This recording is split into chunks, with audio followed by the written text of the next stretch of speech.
Hello friends, તો previous વિડીયોમાં આપણે આદર્શ દ્રાવણની વાત કરી અને આઈડિયલ સોલ્યુશનની જે કન્ડિશન છે એ કન્ડિશનની વાત કરી. હવે આપણે બિન આદર્શ દ્રાવણની વાત કરીએ છીએ. તો બિન આદર્શ દ્રાવણમાં વ્યાખ્યા તો તમે જાતે પણ લખી શકો છો કે સાંદ્રતાના જે કોઈ પણ મૂલ્ય માટે જો દ્રાવણ એ રાઉલના નિયમનું પાલન ના કરતો હોય તો એવા દ્રાવણને આપણે બિન આદર્શ દ્રાવણ કહીએ છીએ. પરંતુ મોસ્ટ ઇમ્પોર્ટન્ટ જે અહીંયા છે એ છે રાઉલ્ટના નિયમથી ધન વિચલન અને ઋણ વિચલન. જે બિન આદર્શ દ્રાવણ છે એ રાઉલ્ટના નિયમનું તો પાલન કરવાનો નથી. તો રાઉલ્ટનો નિયમ શું છે? તો પહેલા તો આપણે રાઉલ્ટનો નિયમ લખી દઈએ તો આપણને ધ્યાનમાં રહે. તો રાઉલ્ટનો નિયમ કંઈક આપણે આવું કીધું હતું કે P total is equal to P10 x1 plus P20 x2. આનું પાલન કરે તેને આદર્શ દ્રાવણ કહેવાય. હવે જે બિન આદર્શ દ્રાવણ છે એ આનું પાલન નહીં કરે, is not equal to હશે, તો શું હોઈ શકે? તો ધન વિચલન હોઈ શકે અથવા તો ઋણ વિચલન હોઈ શકે. એનો મતલબ શું કે રાઉલ્ટે એવું કીધું કે P total છે એ આટલું આવવું જોઈએ. જો એનાથી વધારે આવતું હોય P total તો એને આપણે કહીશું ધન વિચલન. જો આના કરતા ઓછું આવતું હોય તો એને આપણે કહીશું ઋણ વિચલન. એટલે કે આપણે અહીંયા લખીશું કે જ્યારે ધન વિચલન દર્શાવે એનો મતલબ શું કે ધન વિચલન એટલે કે P total એટલે કે બાષ્પ દબાણ એ રાઉલ્ટના નિયમ દ્વારા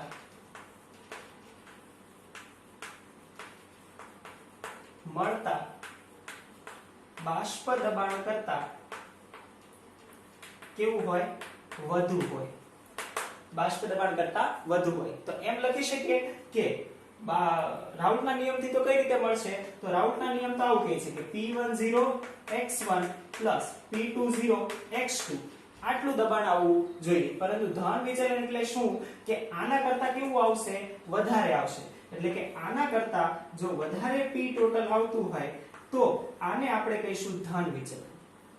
સેમ સાથે સાથે તમે ઋણ વિચલન પણ કહી શકો છો.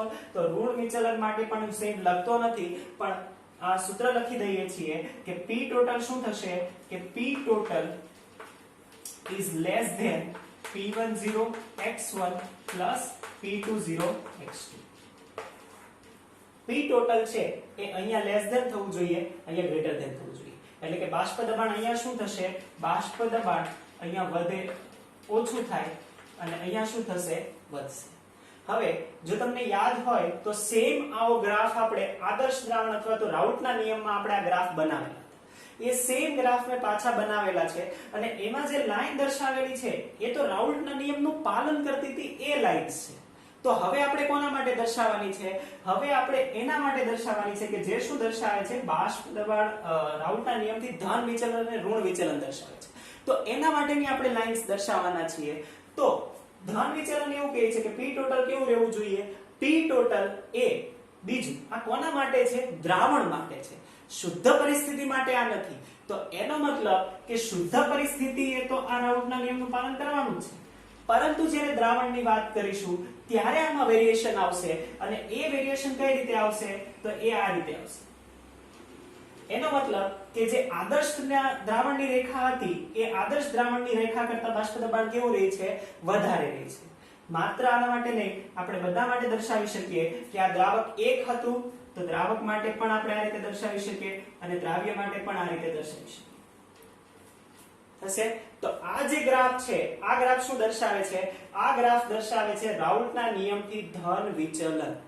રાઈટ? તો તમે વ્યવસ્થિત રીતે આ ડ્રો કરીને સમજી શકો છો અને તમારે સેપરેટલી મોટા પેજ પર આ બનાવશો તો વ્યવસ્થિત રીતે તમને સમજાશે. રાઈટ? તો આ સ્ટેટમેન્ટ તમારે પહેલા બંનેમાં લખવાનું છે કે બાષ્પ દબાણ એ રાઉલ્ટના નિયમના દ્વારા મળતા બાષ્પ દબાણ કરતા વધુ હોય. પછી આ સૂત્ર લખવાનું છે બંનેમાં. પછી તમારે ડાયાગ્રામ ડ્રો કરવાનો છે. રાઈટ? તો અત્યારે જગ્યા નથી એટલે ભેગું ભેગું આપણે લખીએ છીએ. તમે સેપરેટલી વ્યવસ્થિત લખી શકો છો. ફાઇન? ચાલો. તો આ બે અને આ ત્રીજો પોઈન્ટ થયો સેમ કે અહીંયા પણ કેવી રીતનું થશે? અહીંયા પણ એવું કહી શકીએ કે ઋણ વિચલન છે તો ઋણ વિચલનમાં શું થવું જોઈએ? તો ઋણ વિચલનમાં આની કરતા બાષ્પ દબાણ એ ઓછું થવું જોઈએ. આની કરતા બાષ્પ દબાણ ઓછું થવું જોઈએ. તો ઋણ વિચલન માટે આવો ગ્રાફ મળવો જોઈએ કે જે આદર્શ પરિસ્થિતિમાં જે ગ્રાફ મળતો હતો એવો ગ્રાફ નહીં મળે. એનાથી શું થશે? ઋણ વિચલન. ઋણ એટલે કે બાષ્પ દબાણ કેવું થશે? ઓછું. બાષ્પ દબાણ કેવું થશે? ઓછું. પણ અહીંયા જુઓ કે જ્યારે આદર્શ પરિસ્થિતિને બાષ્પ દબાણની વાત કરીએ છીએ તો એમાં કોઈ ચેન્જ આવતો નથી અને એમાં ચેન્જ આવશે પણ નહીં. કેમ કે માત્ર શુદ્ધ અવસ્થામાં હશે, એમાં કોઈ ભેળસેળ નથી, ત્યારે આપણે એમાં કોઈ ચેન્જીસ આવશે નહીં, કેમ કે આ માત્ર કોને આપણે લાગુ પાડીએ છીએ? દ્રાવણને. ધ્યાનમાં રહેશે. તો આપણે ગ્રાફની વાત કરી. હજી અગત્યનું, તો આવું થાય છે શા માટે? જે ધન અને ઋણ વિચલન આપણે કીધું અને દર્શાવે છે, તો આ ધન અને ઋણ વિચલન શા માટે દર્શાવે છે? તો એનું અગત્યનું એક પરિબળ છે અને એને આપણે વ્યવસ્થિત રીતે ઉદાહરણથી સમજવાના છીએ, અને એ એટલે આંતર આણ્વીય આકર્ષણ બળ. તો તમે વ્યવસ્થિત રીતે આ 3 પોઈન્ટ નોટ કરી લો. પહેલા પોઈન્ટમાં તમારે લખવાનું છે કે બાષ્પ દબાણ એ રાઉટના નિયમ દ્વારા મળતા બાષ્પ દબાણ કરતા કેવું થાય છે? તો કે ધન વિચલનમાં વધુ, ઋણ વિચલનમાં ઓછું. બીજા પોઈન્ટમાં તમારે આ ગ્રેટર ધેન લેસ ધેન વાળું લખવાનું છે.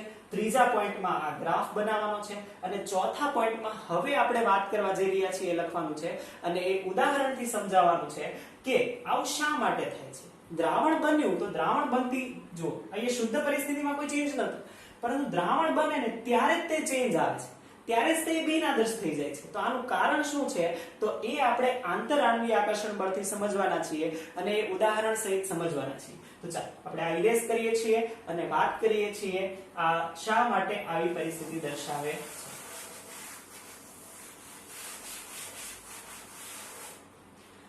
તો પહેલા આપણે ધન વિચલન માટે લખીશું, પછી ઋણ વિચલન માટે કરીએ છીએ. તો ચોથો પોઈન્ટ તમારે વ્યવસ્થિત રીતે નોટ કરવાનો છે, અને એ છે આંતર આણ્વીય આકર્ષણ બળ.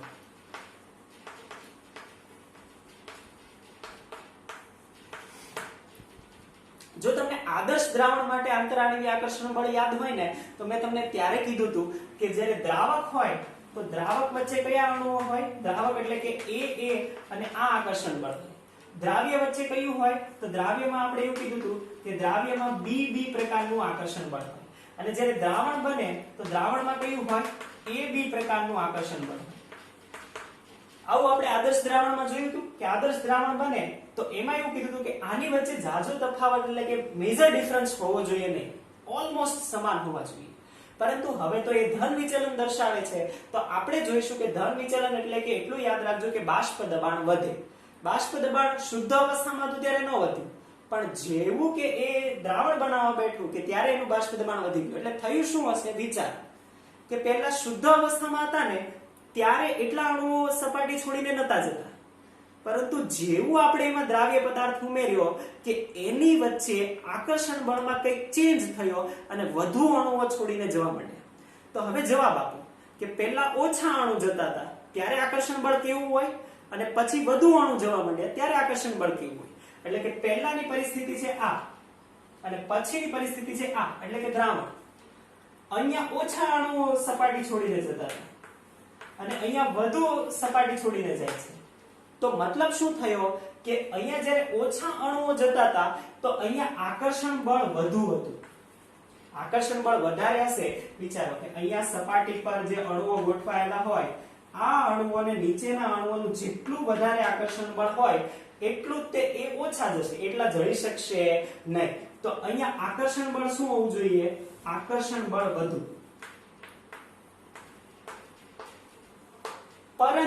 પરંતુ જ્યારે આપણે એમાં દ્રાવ્ય ઉમેરીએ છીએ, બંને ભેગા કરીએ છીએ, તો બંનેને ભેગા કર્યા પછી AB અણુ આવશે. હવે AB અણુ એટલે આવું થઈ જાય, વચ્ચે આવા અણુ આવી ગયા, વચ્ચે આવા અણુ આવી ગયા, વચ્ચે આવા અણુ આવી ગયા, અને આ હવે વધારે જાય છે. તો એનો મતલબ શું કે આ બેની વચ્ચે જે આકર્ષણ બળ છે એ કેવું છે? ઓછું છે. ત્યારે વધારે પ્રમાણમાં અણુઓ સપાટી છોડીને જાય છે. તો આપણે અહીંયા લખી શકીએ કે આકર્ષણ બળ કેવું થયું? આકર્ષણ બળ ઓછું થયું. હજી જો કન્ફ્યુઝન થતું હોય તો આપણે ઉદાહરણ લઈને સમજવાના છીએ. ઉદાહરણ આપણે લઈશું એટલે એકદમ ક્લિયર થઈ જશે કે આવું કઈ રીતે થાય સર કે પહેલા આકર્ષણ બળ વધુ હતું પછી આકર્ષણ બળ ઓછું થઈ ગયું. વિચાર, આપણે ઉદાહરણ લેવાના છીએ ઇથેનોલ અને એસિટોન. ઇથેનોલ અને એસિટોન. ઇથેનોલ અને એસિટોન નું ઉદાહરણ લેવા માટે પહેલા તો એ કહીએ કે ઇથેનોલ એ પાર્શિયલી ધ્રુવીય અણુ છે, કેમ કે એ આલ્કોહોલનો અણુ છે. તો એને આપણે આ રીતે લખી શકીએ CH3CH2OH, અને આ જે એસિટોન છે એ નોન ધ્રુવીય છે, કીટોન છે. તો એ આવી રીતે હશે CH3C double bond O CH3, right? આમાં polarity C double bond O છે એટલે ડબલ બોન્ડ છે એટલે પાર્શિયલ ચાર્જ તો હશે જ, પરંતુ એટલો બધો ચાર્જ નહીં હોય જેટલો OH માં હશે. તો થશે શું? પહેલા વિચાર. પહેલાની પરિસ્થિતિ એવું કહે છે કે દ્રાવક એટલે કે ઇથેનોલ લઈ લઈએ. તો ઇથેનોલ હતું, તો ઇથેનોલ આ રીતે હશે CH3 CH2OH, પછી અહીંયા પણ હશે CH3 CH2OH. હવે અહીંયા ઓક્સિજન અને હાઇડ્રોજન વચ્ચે એક સ્પેશિયલ પ્રકારનું સ્ટ્રોંગ આકર્ષણ બળ લાગે છે અને એનું નામ તમારે મને કહેવાનું છે. વિચારો કે ઓક્સિજન અને હાઇડ્રોજન વચ્ચે આ દ્રાવણમાં કયું આકર્ષણ બળ હશે? યસ, આ આકર્ષણ બળ હશે હાઇડ્રોજન બંધ. આની વચ્ચે શું હોવું જોઈએ? હાઇડ્રોજન બંધ હોવો જોઈએ. ક્યારે? જ્યારે માત્ર ઇથેનોલ હોય ત્યારે. માત્ર આ A એટલે કે આટલું થઈ, આ જે A કહીએ છીએ ને આપણે, A એટલે આટલો અણુ, ઇથેનોલ નો અણુ, આ બીજો A એટલે આ બીજો, એની વચ્ચે આ આકર્ષણ કયું છે અત્યારે? હાઇડ્રોજન બંધ. કેવું છે? સ્ટ્રોંગ છે. હવે આપણે વાત કરીએ છીએ કોના માટે? હવે વાત કરીએ છીએ બંનેને ભેગા કરી દઈએ. એસિટોન હતું, એસિટોન વચ્ચે તો એવું કોઈ આકર્ષણ હશે નહીં. હવે બંનેને ભેગા કરીએ છીએ, રાઈટ? તો એસિટોન વચ્ચે કોઈ આકર્ષણ બળ હતું નહીં, પરંતુ દ્રાવક વચ્ચે સ્ટ્રોંગ આકર્ષણ બળ હતું. હવે એને દ્રાવણ બનાવીએ તો થશે શું? આવું થશે. આ એક આલ્કોહોલનો અણુ હતો CH3 CH2, આ ઓક્સિજન, આ હાઇડ્રોજન. આ બીજો આલ્કોહોલનો અણુ હતો CH3 CH2, ઓક્સિજન અને હાઇડ્રોજન. પરંતુ હવે આમાં ભેગું કરી દીધું છે શું?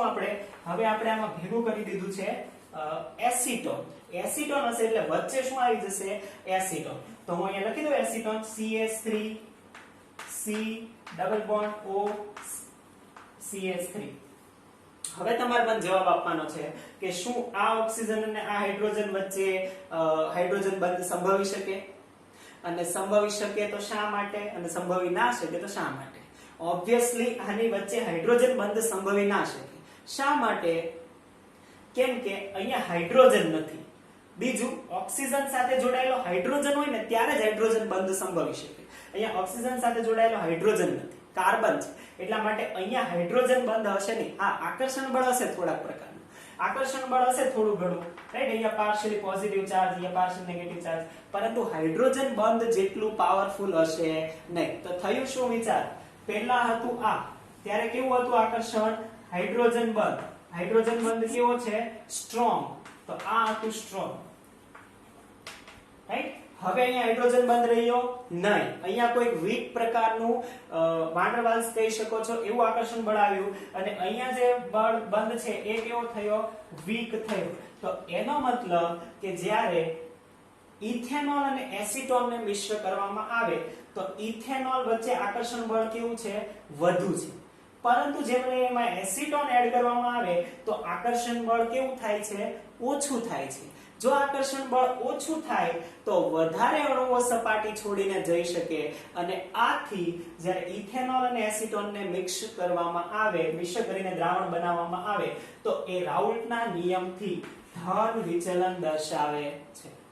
સમજમાં આવશે, રાઈટ? તો આ આપણે વાત કરી છે ધન વિચલનની, અને ધન વિચલનમાં આપણે આ કીધું કે તો સેમ આવું આપણે ઉદાહરણ લઈને સમજાવી શકીએ છીએ ઋણ વિચલન.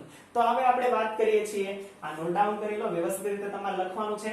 આ 4 અને 5th પોઈન્ટમાં તમારે શું લખવાનું છે? 5th પોઈન્ટમાં એક્ઝામ્પલ લખવાનું છે, રાઈટ? અને તફાવત સ્વરૂપે ધન વિચલન અને ઋણ વિચલન વ્યવસ્થિત રીતે લખજો, રાઈટ? તો તમને વ્યવસ્થિત સમજાશે.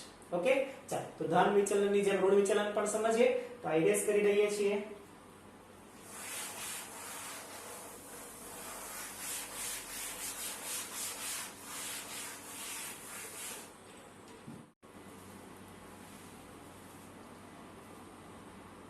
વિચલનની પણ વાત કરીએ તો એમાં પણ શું થશે?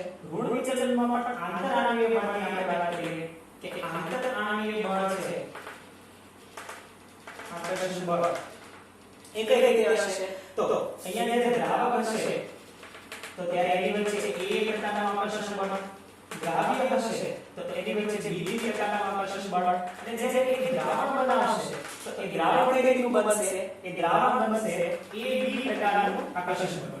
હવે ઋણ વિચલન હોય તો ઋણ વિચલન તમને અહીંયા આઈડિયા આવશે કે થવું શું જોઈએ કે ઋણ વિચલન એટલે કે બાષ્પ દબાણમાં ઘટાડો થવો જોઈએ, અને અને બાષ્પ દબાણમાં ઘટાડો ક્યારે થાય કે પહેલા આકર્ષણ બળ ઓછું હોય અને પછી આકર્ષણ બળ વધે. આકર્ષણ બળ વધે તો અણુઓ સપાટી છોડીને ના જઈ શકે, સપાટી છોડીને ના જઈ શકે, બાષ્પ ઓછી થાય, બાષ્પ ઓછી થાય, બાષ્પ દબાણ ઘટે. તો એનો મતલબ કે અહીંયા આકર્ષણ બળ છે એ આકર્ષણ બળ કેવું હોવું જોઈએ? પહેલા હતું ઓછું અને પછી આકર્ષણ બળ કેવું થવું જોઈએ? પછી આકર્ષણ બળ થયું વધુ. તો એનો મતલબ કે જે આંતરાણીય આકર્ષણ બળ ઓછું થી વધુ થાય તો આપણે કહી શકીએ કે ઋણ વિચલન દર્શાવે. તો આવું કઈ રીતે શક્ય છે? તો એ પણ આપણે ઉદાહરણથી જોઈ લઈએ. તો અહીંયા આપણે કોનું ઉદાહરણ લઈશું? અહીંયા આપણે ઉદાહરણ લઈશું ફિનોલ અને એમિલિન. ફિનોલ, તો આપણે ફિનોલ લઈ લઈએ છીએ. આ છે ફિનોલ, રાઈટ, અને આ છે એમિલિન, NH2. હવે થશે શું? જ્યારે આ બંનેને મિશ્ર કરવામાં આવે તો થવું શું જોઈએ? પહેલા માત્ર ફિનોલ હતું, પછી માત્ર NH2 હતું એટલે કે એમિલિન હતું, અને પછી જ્યારે બંનેને મિશ્ર કરીએ છીએ ફિનાઇલ વાળા જશે BHOH.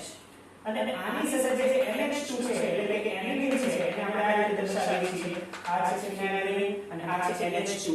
આ જે હાઇડ્રોજન છે અને આ જે હાઇડ્રોજન છે, હવે થશે શું કે જ્યારે આ બંને અણુઓ એકબીજાની નજીક આવશે તો આમની વચ્ચે હાઇડ્રોજન બંધ અસ્તિત્વ ધરાવશે.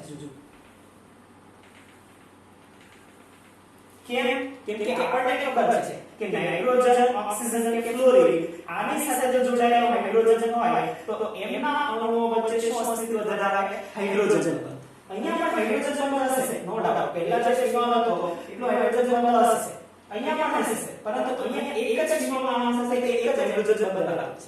પરંતુ જ્યારે આપણે આ બંને અણુઓને ભેગા કરીએ તો આના અયુગ્મિત ઇલેક્ટ્રોનના કારણે આ બંને અણુઓ એકબીજાને વધુ નજીક આવશે. એટલે થશે શું? અહીંયા જે હાઇડ્રોજન બંધાય છે આ હાઇડ્રોજન બંધ કેવો છે? સ્ટ્રોંગ છે. એનો મતલબ કે અહીંયા જે આકર્ષણ બળ છે એ શું થયું? વધ્યું. આકર્ષણ બળ વધે તો જે અણુઓ છે હવે સપાટી છોડીને જઈ શકે નહીં, એટલા બધા જઈ શકશે નહીં, તો બાષ્પ દબાણ ઘટે. બાષ્પ દબાણ ઘટે તો શું થશે? ઋણ વિચલન થશે. તો આ આપણે ઉદાહરણ આપ્યું છે, તો આ આપણે ઋણ વિચલન ઉદાહરણ કીધું. આ રીતે આપણે દર્શાવી શકીએ છીએ. તો આપણે પાંચ મુદ્દા કીધા, પાંચ મુદ્દા તમે ડિફરન્સ બનાવી લખશો તો ધ્યાનમાં આવશે. અને છેલ્લા બે પોઈન્ટમાં આંતરાણીય આકર્ષણ બળ અને એક્ઝામ્પલ. That fine. તો હવે એક્ઝિયોટ્રોપિક મિક્સચર આપ્યું છે, આપણે નેક્સ્ટ લેક્ચરમાં જોઈશું. તો આ આપણે વાત કરી ધન વિચલન અને ઋણ વિચલન. Thank you.